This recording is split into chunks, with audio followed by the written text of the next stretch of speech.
यह घटना नागपुर के पुराने महल इलाके की है, जहां एक 70 साल पुरानी हवेली आज भी खामोश खड़ी है। दिन में वो बस एक टूटी हुई इमारत लगती है, लेकिन रात में वो सांस लेती हुई महसूस होती है। लोग कहते हैं उस हवेली में जो भी रात बिताता है वो वापस तो आता है, लेकिन वैसा नहीं रहता। पवन की एंट्री। पवन एक यूट्यूबर था। डरावनी जगहों पर जाकर वीडियो बनाना उसका शौक था। उसे किसी ने इस हवेली का चैलेंज दिया।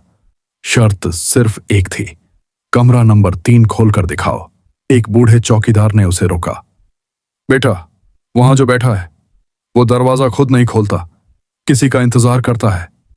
पवन हंसा, कैमरा ऑन किया और अंदर चला गया। हवेली के अंदर का सच दरवाजा बंद करते ही बाहर की सारी आवाजें गायब हो गईं। ना कुत्तों का भौंकना, ना हवा की सरसराहट, सिर्फ सन्नाटा।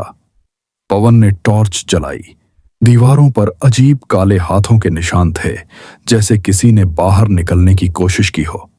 तभी ऊपर से घसीटने की आवाज आई, घूंस घूंस, जैसे कोई भारी चीज फर्श पर रेंग रही हो। पवन ने कैमरे में फुसफुसाकर कहा, दोस्तों, यहां कोई है। कमरा नंबर 3। सीढ़ियां चढ़ते वक्त उसे महसूस हुआ कोई उसके पीछे चल रहा है। जब वह मुड़ता, कोई नहीं। तीसरे कमरे के बाहर पहुंचते ही उसकी टॉर्च बंद हो गई। मोबाइल की बैटरी 80% से अचानक 5% हो गई। दरवाजे पर अंदर से खरोंच के निशान थे, ताजा, जैसे अभी अभी बने हों। पवन ने हैंडल पकड़ा। दरवाजा खुद ब खुद खुल गया। अंदर जो था, कमरे में एक ही चीज थी, एक लकड़ी की कुर्सी, और वो दीवार की तरफ मुड़ी हुई थी। कमरे में इतनी ठंड थी कि पवन की सांसें धुंध बनकर दिख रही थीं। तभी कुर्सी धीरे धीरे घूमी। उस पर बैठा था एक आदमी, चेहरा पूरी तरह जला हुआ, आंखों की जगह काले गड्ढे, त्वचा पिघली हुई। लेकिन असली डर तब हुआ, वो पवन ही था। उसी के कपड़े, उसी का चेहरा, बस जला हुआ। असली खेल जला हुआ। पवन मुस्कुराया। उसके होंठ हिले, लेकिन आवाज पवन के पीछे से आई, तू आ गया, अब मैं आजाद हूं। अचानक कमरे की दीवारें काली होने लगीं, जैसे धुआं भर रहा हो। पवन भागने लगा, लेकिन दरवाजा गायब था। कमरा लंबा होता जा रहा था, अंधेरा गहरा होता जा रहा था। जला हुआ पवन धीरे धीरे उठकर उसकी तरफ चलने लगा। हर कदम के साथ असली पवन का शरीर जलने लगा। उसे महसूस हुआ उसकी त्वचा पिघल रही है, आंखों में आग भर रही है। अगली सुबह, अगले दिन पुलिस आई। हवेली खाली थी। बस कमरा नंबर 3 में एक कुर्सी दीवार की तरफ मुड़ी हुई थी, और कुर्सी पर बैठा था पवन, चेहरा पूरी तरह जला हुआ, आंखें गायब। दीवार पर खून से लिखा था, अगला तू है। आज भी अगर आप उस हवेली के पास रात 3 बजे जाइए, तो ऊपर की खिड़की में एक परछाई दिखती है। वो कैमरा पकड़े बैठी होती है, और अगर आप ध्यान से देखें तो वो आपकी ही शक्ल में होती है, क्योंकि कमरा नंबर 3 मारता नहीं, वो बस जगह बदलता है। यह सब फिर से शुरू हुआ नागपुर में, पवन की मौत के ठीक 13 दिन बाद। हवेली अब पूरी तरह सील कर दी गई थी, लेकिन अजीब बात यह थी, रात 3 बजे अंदर से कैमरे की फ्लैश चमकती दिखती थी। लोगों ने समझा कोई अंदर घुस रहा है, लेकिन पुलिस को अंदर कोई नहीं मिला, सिवाय एक चीज के, पवन का कैमरा। कमरा नंबर 3 में कुर्सी के नीचे पवन का कैमरा पड़ा था। बैटरी खत्म थी, लेकिन जब पुलिस स्टेशन में उसे चार्ज किया गया, वीडियो खुद ब खुद चलने लगा।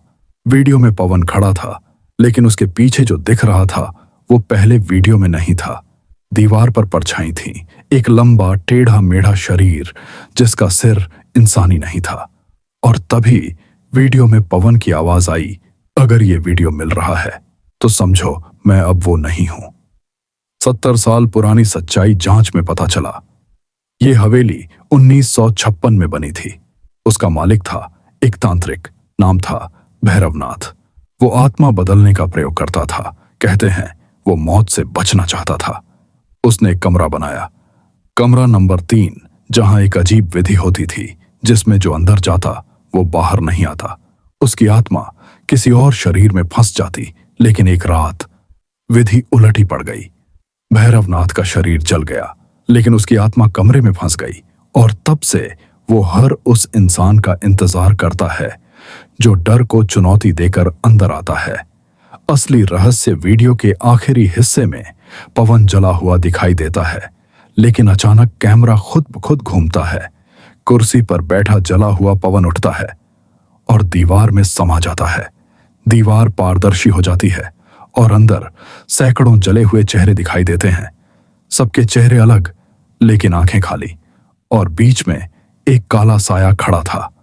वो साया धीरे धीरे कैमरे की तरफ बढ़ा और फुसफुसाया, पहला मैं नहीं था, पहला तू भी नहीं है। आखिरी मोड़ उस रात के बाद नागपुर में एक नया यूट्यूबर ट्रेंड करने लगा। नाम था पवन एक्सप्लोरर।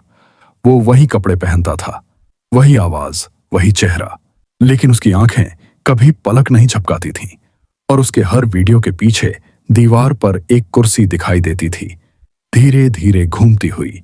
सच्चाई जो कोई नहीं जानता, कमरा नंबर 3 अभी भी वहीं है, सील है, बंद है।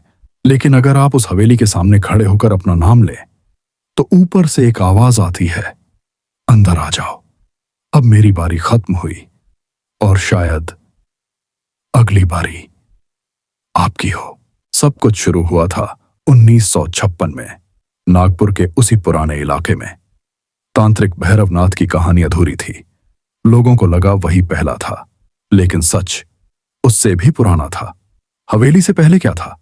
जहां आज हवेली खड़ी है, वहां पहले एक छोटा श्मशान हुआ करता था। रात में वहां अजीब रोशनी दिखती थी। लोग कहते थे वो जगह अधूरी आत्माओं की थी।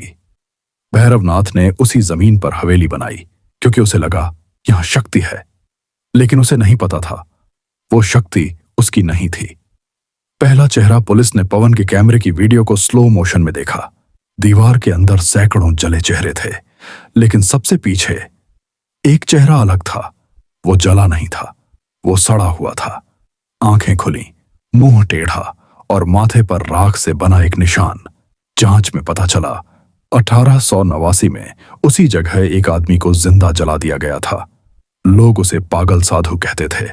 वो कहता था, मुझे मत जलाओ, मैं लौटूंगा। और हर चेहरे में लोगों ने उसकी बात पर हंसी उड़ाई और उसे आग में धकेल दिया। श्राप मरते वक्त उसने शाप दिया, जो मेरी जमीन पर घर बनाएगा वो खुद दीवार बन जाएगा।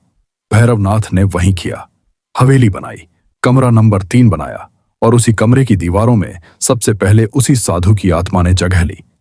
भैरवनाथ पहला शिकार नहीं था, वो सिर्फ पहला था जिसने दरवाजा खोला।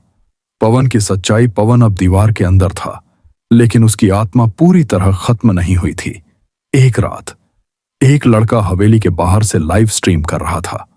अचानक उसके कैमरे में दीवार पारदर्शी हुई और अंदर से पवन का चेहरा दिखा। वो चिल्ला रहा था, मत आना, वो मैं नहीं हूं। लेकिन आवाज बाहर तक नहीं पहुंची।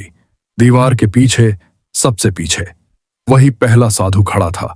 उसकी मुस्कान बाकी सबसे अलग थी, क्योंकि वो किसी एक शरीर में नहीं फंसा था, वो सब में था। आखिरी सच्चाई, कमरा नंबर 3 कभी बंद नहीं होगा, क्योंकि वो कमरा नहीं है, वो एक दरार है जहां हर नई आत्मा पुरानी आत्मा को थोड़ी देर के लिए आजाद करती है। और शायद अगर आप कभी नागपुर में उस हवेली के पास जाएं और रात 3 बजे अपना नाम फुसफुसाएं, तो दीवार के अंदर से जवाब आए, तू पहला नहीं है और आखिरी भी नहीं। यह वही हवेली है नागपुर की जहां दीवार सांस लेती है और कमरा नंबर 3 कभी सच में बंद नहीं होता। पवन दीवार के अंदर फंसा था, सैकड़ों चेहरों के बीच, जहां चीखें कभी खत्म नहीं होती। लेकिन एक चीज अलग थी, पवन डर नहीं रहा था। आखिरी कोशिश दीवार के अंदर उसे एहसास हुआ, वो जितना डरता है साधु उतना मजबूत होता है। पहला साधु, वही जिसने 1889 में श्राप दिया था, वो डर से ताकत लेता था। पवन ने आंखें बंद की, साधु हंसा, डर खत्म होगा तो तू भी खत्म होगा। लेकिन इस बार पवन ने जवाब दिया, अगर मैं डरना छोड़ दूं तो तू क्या करेगा? अचानक दीवार की धड़कन धीमी हो गई, बाकी चेहरे कांपने लगे। श्राप का टूटना। पवन ने दीवार के अंदर बाकी आत्माओं से कहा, डरो मत, ये हमें डराकर जिंदा है। धीरे धीरे चीखें बंद होने लगीं।